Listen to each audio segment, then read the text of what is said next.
Ladies, welcome to the Sexy Side of Menopause.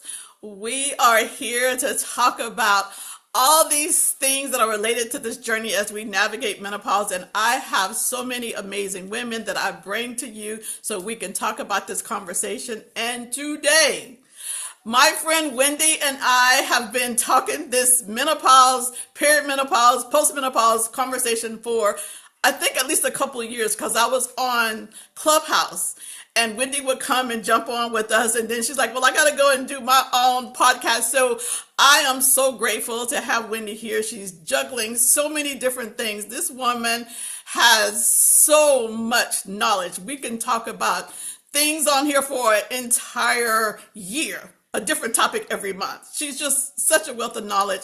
I learned so much from you, Wendy, and I'm so grateful you found the time to be here with us on the Sexy Side of Menopause. And let's talk about some of these amazing things that you have knowledge of. So if you would, introduce yourself to the ladies and welcome. Hello, everybody. Thank you, Beverly, for having me here. It's always so much fun getting a chance to talk to you. And boy, can we talk. Um, so a little bit about me for people who don't know, my official title, if that's what you want to call it, is I'm an ADHD microdosing and neuro pleasure coach. And kind of what that means is long story short, I started out in sex education, sex coaching, specifically around orgasms. And orgasms start and end in the brain. And along the way, I understood about like the nervous system and how to regulate it because it's very much tied to people's ability to experience pleasure. And I didn't just wake up and become an orgasm coach. I had a career before that. And along the way, all these things kind of started coming together, and I realized a lot of my clients had ADHD, and there's reasons for it. And and then I learned about microdosing along the way, and so that's really I kind of blend all of that together. But uh, so it's the ADHD, the dysregulation, having like a dysregulated nervous system, and whether or not you have a diagnosis of ADHD is kind of irrelevant, but people know if that's something they struggle with. They don't need a diagnosis to tell them they struggle with something.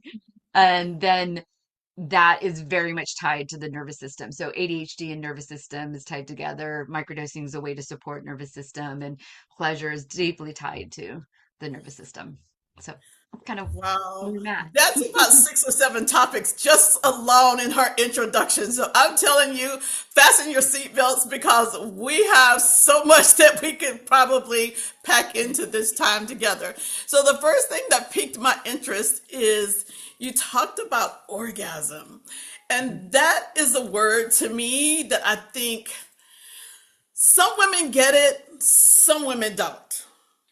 Yes. And when I say that, I mean, it's just like if you're in relationships, and especially if it's been a long term relationship, you might be just going along to satisfy your partner, but you may not be satisfied the way you maybe was at the early stages of the relationships when it was really hot and spicy and sexy.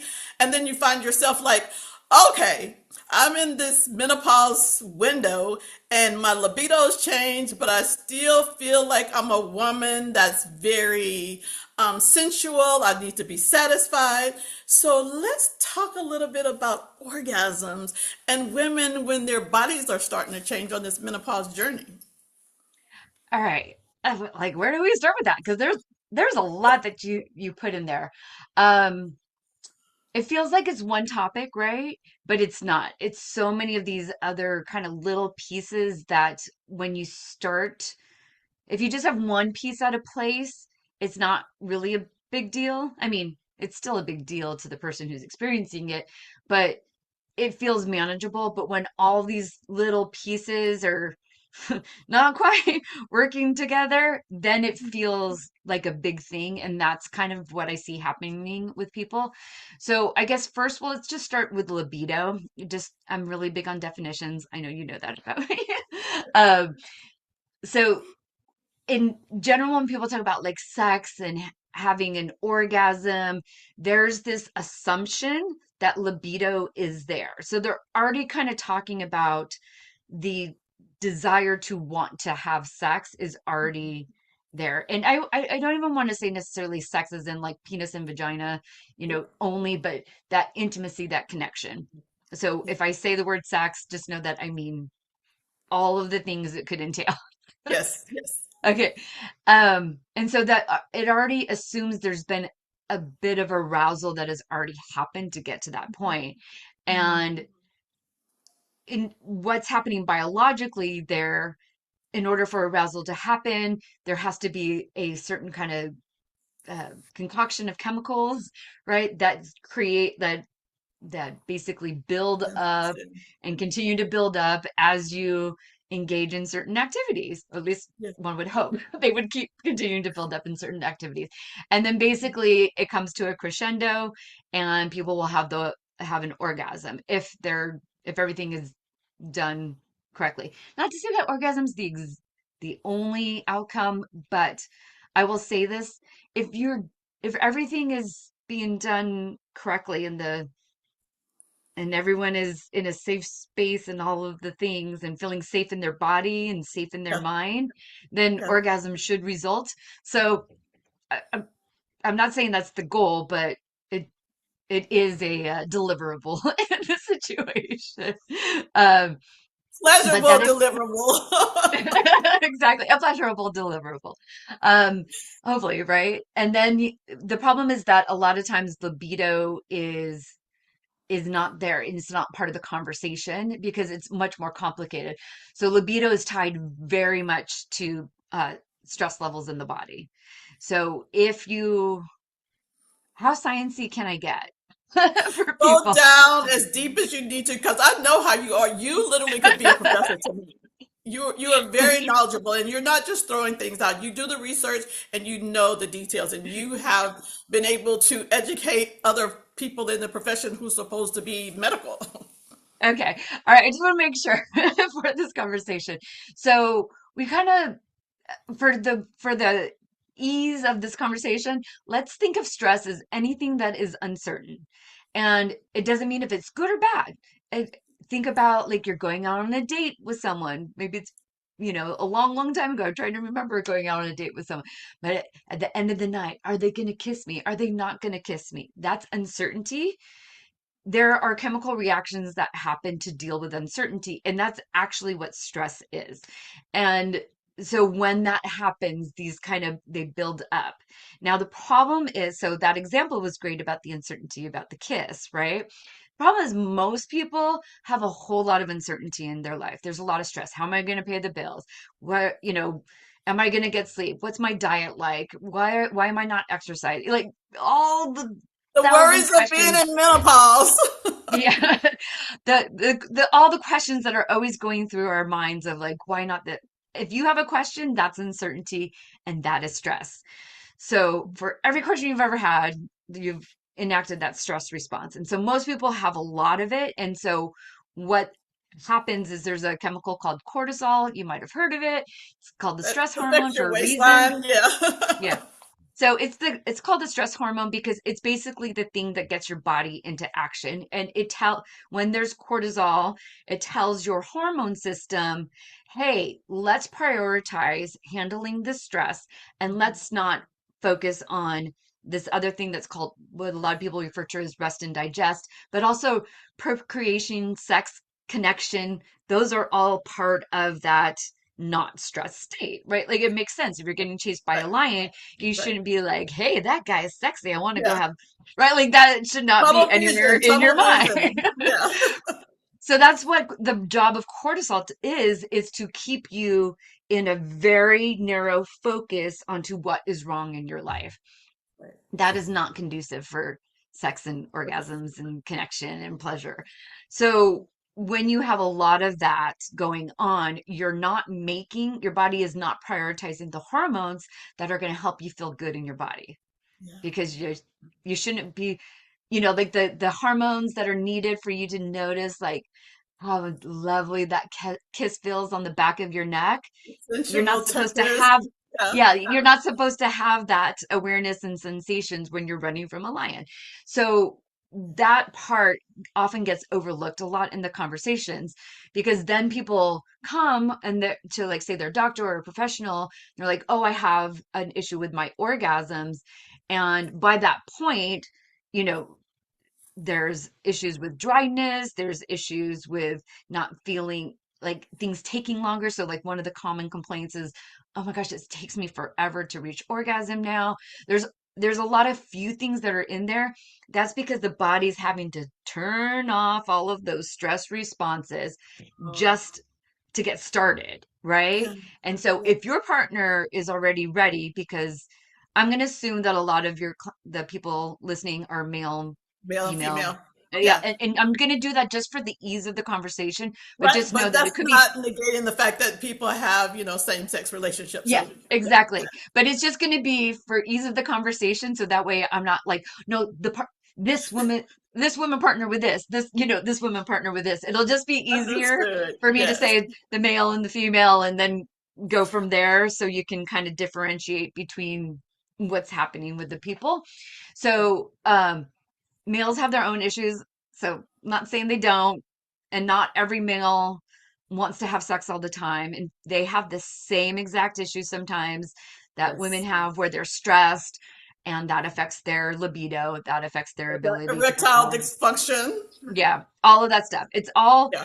same, just different package, right? So, but for this scenario, we're gonna assume that the it's the female that's having more of the issues and the male's ready to go. Like, remember, just for simplicity's sake. Gotcha. Um, so what happens is that there's a lot of warning signals more towards the beginning that people just ignore and ignore, and they only notice when it starts becoming painful to have sex, or it's not they don't have as much lubrication, or that it takes forever. Like those symptoms that show up later are they're also not an absolute for aging. They're not they are a part of aging in the sense that aging in itself, the actual like biological definition, not necessarily societal, is Right. when stress has accumulated past the point where the cells can't repair. So the cells are now aging because they've Gotcha. accumulated so much stress that they can't keep up with the stress that's being accumulated. So if Right. you think about aging, really is just stress. Aging is Yes. an accumulation of stress. And so that when you're talking about orgasm and you're talking about these issues, you're talking about an accumulation of stress. So the way to get out of that is to bring down stress in your body. And it can be societal. So I like to break it down to physical, mental, emotional, spiritual, and social, because they're very much they're like five different systems within the body. So Right. physical, like, are you eating? Are you drinking enough water? Like, are you eating nutrition that supports your body? Maybe Body. not. Might be a different diet than someone else, as you know, right? Exactly. Because But we're all different. Yes. yeah. So are you eating the nutrition that supports your body? Are you hydrating? Are you getting sleep? Those things, though, they're essential. Like, you can't get away from it. Do you know how to breathe correctly? Most people sit all day and they don't actually know how to breathe Yeah. correctly. That And short they've breath. been Yeah, and so sometimes fixing those simple, maybe not easy, but simple, Yeah. simple things, Just being um, aware of yeah, addressing them. Yes. that will have an impact on someone's ability to experience pleasure and have orgasms. But then Yeah. there's also the mental component. So what's your mindset Yeah. like? Are you fighting with your partner? Are you not partnered? Do you have societal expectations that you're still holding, even though Yeah. like no one cares? Nobody's coming to Nobody really save you. cares. They may talk, like people may talk and they will notice things, and maybe they care. They only care because their life is not the way it needs to be. When people are happy in their life, they don't give a shit about anyone else's life. Like, let's be honest. Absolutely. So, so why would you care about someone who doesn't have a happy life? Like you don't want their opinion. You don't want their advice. Like, Right. they're Right. miserable. So like, who cares what they think? Um, so, you got to be honest about that. And not everyone's at the same place with different Right. things. And especially like since we're talking about menopause. So I'm at the perimenopause stage. I'm in my 50s. And so I'm a Gen X, kind of getting close. I'm not quite a boomer, but like Yeah, I understand the boomer mentality, right? Um, and I understand what it was like to grow up in the society that people who are in menopause now grew up in. And it is different than what the millennials are growing up in. true. And, Very true. you know, it's different to kind of break through some of those societal break through some of those societal constraints that were placed on, especially as women. It was very much, it wasn't that long ago. I mean, it was really only, 40, 50, 60 years ago, depending on what aspects you're looking at for women, when we had the ability to make choices for ourselves for most Yes, stuff. yes. So we were always like our age group, or like our menopausal group right now, very different. And that mindset part is really a big part of it, because there's so much societal expectations that we still hold. And Right. sometimes we're still trying to be like the daughter that our parents wanted us to be. And a lot of times our parents aren't even alive anymore. Like, no one who cared is even alive half the time. And even if they are, like, you know, they have their, like, I find that most parents who care a lot, it's because they're just not happy in their life. Because once again, once you're really happy in your life, you want people to go explore and be happy and discover what makes them Yes, I happy, totally and agree. not direct every decision they make, right? So that's a really big component of it. And then the emotional part, a lot of people feel very swept away by their emotions, and like they're not in control of their emotions. And really, emotions are the way your body and your mind talk to each other. So once you start learning how that communication is, then emotions become less, problematic for people, and they kind of learn how to do that, because that in itself can be very dysregulating. People don't know how to be big. They don't know how to be authentic. They don't know how to take up space. They don't know how to ask for what they want. They don't know how to, and that carries a lot of emotional weight behind it. In And addition to the then, fact women, as they're going on this menopause journey, their hormones are changing. So their emotions are kind of all over the place. So that is so true. It makes so yeah, much sense. yeah, exactly. So like, hormones are your hormones are the exact way they're supposed to be with the circumstances at hand. And so if your hormones are imbalanced, that means something in your life is imbalanced. Because if your life is imbalanced, your hormones will be balanced. And that is, it's just the way our biology works. And so, and it could be physical, mental, emotional, spiritual.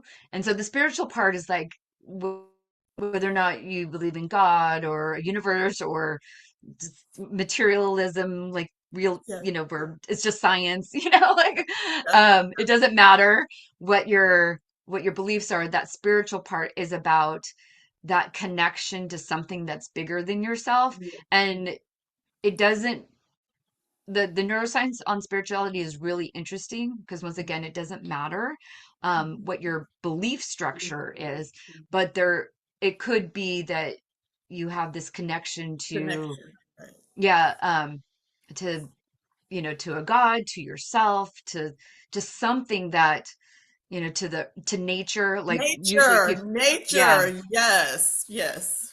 like that realization that we are a part of the planet. That is We a are really one. important piece. That's what it is. Yeah. We are one. Yeah, we're not, I mean, we are animals. Like we are a part of this planet. We're not separate. Even though we make these computers and these cameras that we're using to talk to each other, like they exist here on this, like we Exactly. are a part of this existence. And so, um, kind of remembering that and coming back to that realization is really important for people too. And also it helps with your stress levels, when you start realizing, oh, yeah, maybe I don't have to figure everything out on my own. And that takes you into that connection part, right? The social part. And really, we're meant to have connections. And if you're an older person who like, especially if you're like retired, or maybe you've got reduced hours and you're just at home with maybe you or your partner, but you're not really out and about, it has an impact on your ability to experience pleasure because we're designed to be with people. We're pack animals. Wow. I will say, mic drop. We can end the podcast now. That was such an expansive description of what we're going through, because when women think of orgasm, it's just like, oh, I'm just getting older and it's not the same.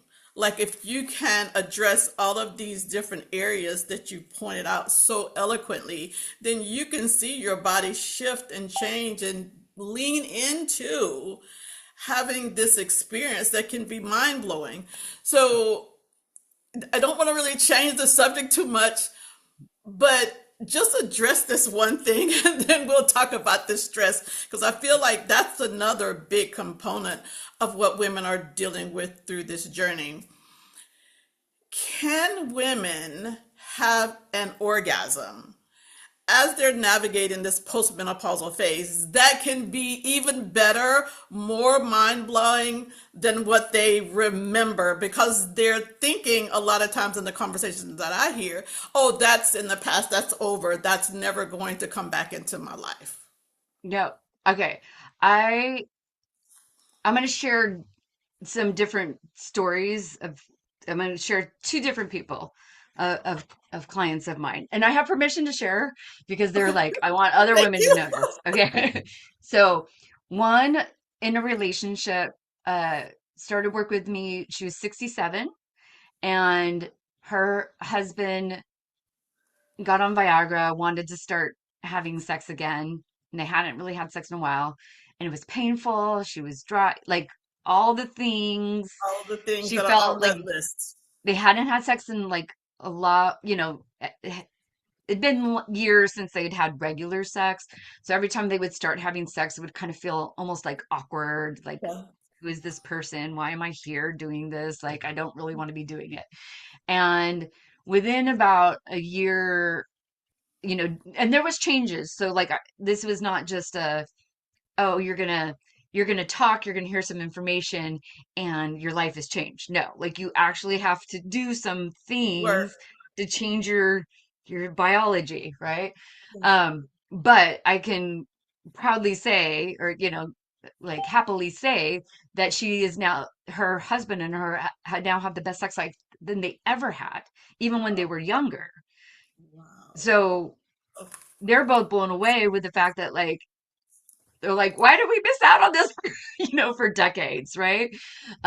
So just want to say that is the actual possibility, a real Mhm. possibility, because it's about biology. Once you change the factors that are making your biology express itself the way it is, like dysregulated hormones or whatever the situation is, when you change that stuff, your body knows how to heal. Your body knows how to get in balance. Like you don't have Yes. to do anything except for just provide the Yes. circumstances. It will do it all. Like it knows how to do it. You don't have to tell it what to do. Um, it wants to go back to pleasure. And I will say real quick, part of this process is understanding that when you focus on pleasure, you speed up the healing process. So biologically, remember I said stress, everything's like Yes. stress or not stress. Yes. Yes. If you're focused on what's wrong and broken and all that stuff, your mind is like, oh, I forgot to do this thing again, or oh, this thing hurts, or all, You're getting whatever outside of that the is, moment. Yeah. you're literally putting some stress into your body Right. just Right. by acknowledging it. When you start to shift your perspective towards pleasure, and that's on and like and looking for it and keeping track of, it starts increasing because your brain goes, oh, we're not under threat all the time. Right. Right. And then it's like, oh, we can allocate some resources to start healing these things that we've been not have been holding off on. So it's not a long process. Um, it's not the next day, you know, Right. but it does happen, and it happens a lot quicker because you start seeing the changes. And once you start seeing some changes, you're like, oh, I want to do more. I want to do more. It kind of snowballs. Right. And then I have another client who is 58, and actually, I'll tell two. There's another one. I'm gonna tell the other one first, just because this is important with the 58. So Okay. there's another person who was in menopause for 2 years Okay. and then optimized their health and their period came back. And they were like, what the heck is Wow. happening here? So, because remember, That's stress, aging is just amazing. stress. And so, like, optimize their health to the point where their period came back. I also, in that perimenopause revolution that you were a part of, one of the doctors on there that I was talking to, she's a kind of biohacking, doctor. Okay. She also talked about how she had someone in her 60s who got their period back too. So I just want to say, if you really get into this optimization thing, like, just know your body might start to like go into changes that you would never think possible.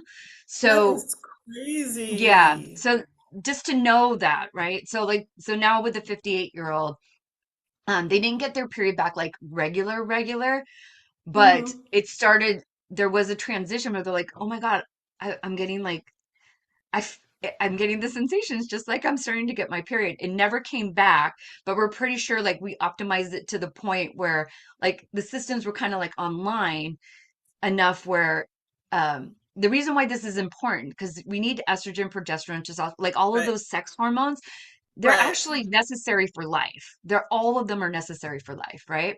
Right. So the when you start getting your body to like make that stuff again, you feel a Yeah. surge. This is why hormone therapy feels really good for a lot of people because when you're really low on those, your body's like, oh, I finally have all the things. I'm a little torn on my feelings about hormone therapy Yeah, because because, that's one of the spaces I don't really have yeah, very much knowledge of, but I know for some women, everybody's different. yeah, It really works wonders for them. yeah, it doesn't, it does provide some of the things that your body isn't making on its own, but your Hmm. body then never learns how to adjust without being supplemented, Yeah, it's right? not like the homeostasis. It's like you're doing something to manipulate it. Yeah. So and then it makes it really hard when you come off, right? So it's the same thing with And ADHD sometimes you medication. can't come off, I've heard some women say. Yeah, you can't because your body doesn't know how to make estrogen anymore that's necessary for life. Yeah, Like wow. every organ in the body has estrogen receptors. The it has a function. It has functions beyond just reproduction. So and there's you get where I'm going here, right? Yeah, yeah, absolutely, absolutely. Yeah, But as you start to optimize your health, your sometimes your ovaries actually can start, they may not be releasing an egg like in the same way and going through the same thing. You might not be ovulating, but it's doing all of the things to help there be more of the hormones that you need for to be in right, balance, right? right, And so it's just really important to understand that you can optimize yourself and get your body back. It'll still be older, like you've lived, like yeah, you yeah. can't undo your life.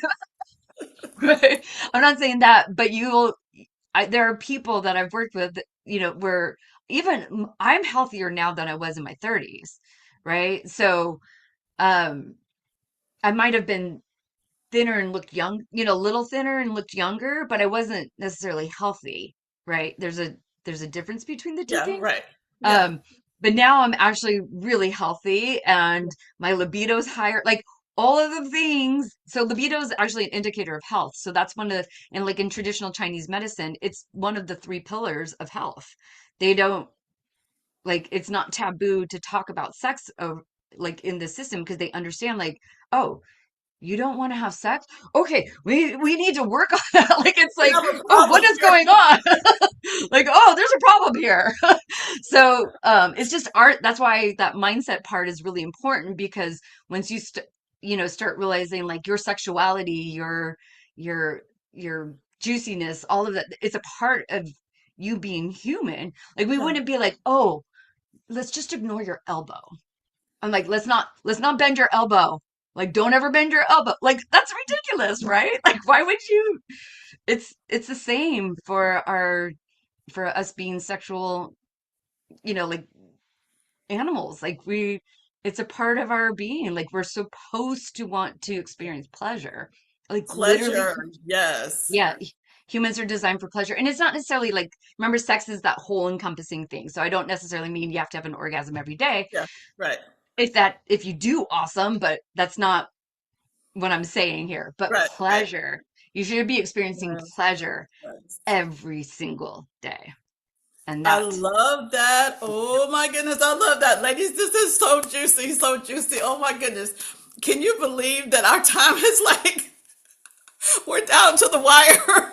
I knew when you came on, I'm like, Wendy has so much to share. This time is going to go like that. You are just such a wealth of knowledge, such a wealth of knowledge. So let's just close out with the stress part because I know when I was on your summit, you took a entire segment to talk about this, and I told you I need to have that replay so I can take notes on it because it's so vital that we understand that, and especially as we're navigating this phase of our life. So, can you touch on that a little bit, Wendy? This has been so amazing.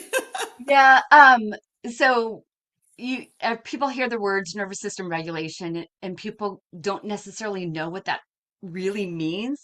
And remember, I said stress. There's basically four. I'm going to do this really quickly since we only have a few more minutes. There's basically four real biological actions that are happening in your body to handle stress. Then we have behavior that's a reflection of it. So you might have the easiest one for people to understand is fight. It's actually the second stress response. So the first stress response when you have a lot of energy is flight, and it's more like fixing, and you want to get everything done and you want to make a plan. You can also think of as friend, like, okay, how do we help get this out of there? It's like you're fixing the stress.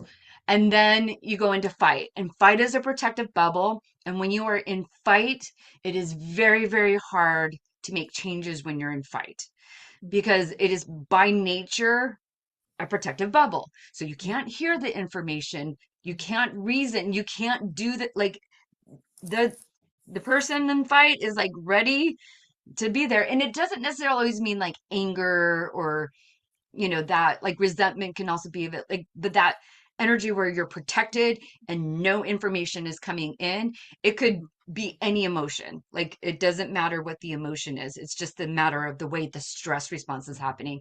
And then you have the freeze response, which is when you're facing your stress. So think of a gas pedal and a brake pedal is happening at the same time. So remember, it's a biological thing. So you're facing your stress, but you can't take action. And this is where a lot of people, especially in menopause, because we don't have most of the time people are not supporting their bodies, so they have a lot of energy. So most people are not hanging out in that flight response where they're able to fix everything. They're either in that fight response where like it's them against the world. They're blaming everybody, right? Or in that freeze response where they're like, oh my God, I just don't know what to do. Like, why can't someone tell me just what to do? Like, I just need someone to tell me, right? Like that's very The much a throwing freeze your hands response. up in desperation, Yeah. I give up. Yeah, but that's because you're still facing your stress. And then when you really have no energy, that's avoidant. And so avoidant is avoidant behavior. So it can also be just look like dissociation, Netflix, doom scrolling through social media where Gotcha. because you're not facing your problems, Yeah. right? It's Like kind you of might like be head facing, in the sand. Is yeah, okay? yeah, like the ostrich effect. Yeah. Okay. So it's that like la la la la la la la. Pretend my life is good, but you might be doing something on social media that's actually creating more stress. So that's why you get sucked in, is because you're watching something that you're already stressed, and then you watch something that's stressful. You have no energy to break that pattern now. Like there's nowhere to go, right? You're just going to keep going down and using your energy. So when you know this, you can start putting in, you know, guardrails for yourself, so to speak. And but it's all possible. It's about just kind of tackling these pieces one by one. Sometimes you start with the hardest one, sometimes you start with the easiest one. Everyone has their different way they like to work with things, but it's all possible. Like you can have the best sex life. Like beautiful thing about women, we are designed to have orgasms till the day we die. That, ladies, is the takeaway. So we are designed for this. So know that this is something that you can bring back. If you found that this has shifted in your life, Wendy is the woman to help you over this chasm. So, Wendy, again, this has been so amazing. I feel like you need to be a part two here, but I know you have your own podcast, you have your own community, you coach. So, let the ladies know how they can reach you, maybe work with you if you have anything that you're doing as we look into moving forward along this timeline of menopause, because I feel like women sometimes are suffering in silence and they don't know where to turn, and maybe going to the doctor and not getting the support they have. And I feel like what I do and what you do, we provide support for women to navigate this and just have the most amazing life once you understand what your body is asking for and navigating this runway that we have ahead. We have to be intentional about it. So Yeah. let the ladies know. All right. So right now, the easiest way to find me is at thesuccessdoula.com. Remember I said ADHD, microdosing, and neural pleasure? That business, the website focuses a little bit more on the ADHD and microdosing, but the neural pleasure is a part of everything that I do. It's just the easiest way to kind of like get into my world. But I do have another business too called Owning Your O, and that one's more focused on sex and everything, but um we're working on revamping the website. Let's just say that. Change But is good. depending, Change is good. but so depending on when this releases and when you're watching the video, it may or may not be done by that time. So that's why the Success Doula, that's the easiest way to find me right now. But I'm still the same person, Yes, you are. whichever website you find me on. Okay. Well, I have so enjoyed having you here and share with the ladies, and I know there's so much to take away. I'm sure you're going to have to replay this and take notes, because Wendy has dropped so much knowledge. And that's the thing I love about Wendy. She has receipts. She is amazing. I love you so much, Wendy. I miss seeing you around some of the other platforms. Life has changed a little bit for me, and I'm in some other spaces, but I will always be connected to you. So thank you for being here. It's been an absolute joy and pleasure being in your space. Oh, thank you so much for having me on. It was such a pleasure talking to you as always. Well, ladies, that's it for this episode. I'm Beverly Whitlow with Beverly Hills Health and Wellness Coaching, and this is the Sexy Side of Menopause. I am a certified health coach, and I help women just like you to navigate this menopause journey and lean into the sexy side of menopause. So we'll see you on the next episode, ladies. Thank you for being here.